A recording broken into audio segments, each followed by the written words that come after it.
Everyone, good evening. তো চলে এসেছে আর একটা ভিডিও নিয়ে। তো তোমাদেরকে আমি আমার দুটো জুয়েলারি বক্স দেখাবো, যেটা কি না হাতের তৈরি, আমার শাশুড়ি মা নিজে হাতে তৈরি করে আমায় দিয়েছিল। তো চলো তোমাদেরকে একটু ঝটপট দেখিয়ে দিই। তো এই যে এই দুটো বক্স, মানে জুয়েলারি বক্স, আমাকে আমার শাশুড়ি মা উল দিয়ে নিজে হাতে তৈরি করে দিয়েছিল। তো দুটো বক্স, দুটো কিন্তু উলের কাজ, দেখলেই বুঝতে পারবে পুরোটাই উলের কাজ। আর এই ঢাকনাটা দেখো কত কিউট।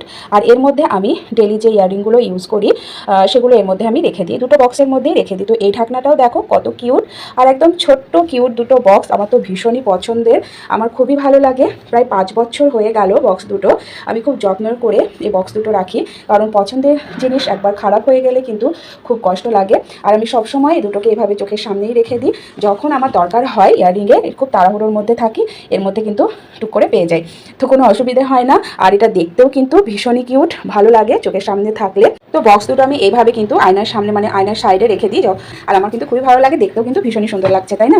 তো তোমাদের কেমন লাগলো অবশ্যই জানাবে। আর যদি ভালো লেগে থাকে তাহলে একটা লাইক ও শেয়ার করে দিও। আমার ভিডিও যদি তোমাদের ভালো লেগে থাকে প্লিজ চ্যানেলটিকে সাবস্ক্রাইব করে পাশে থেকো। তো চলো টাটা।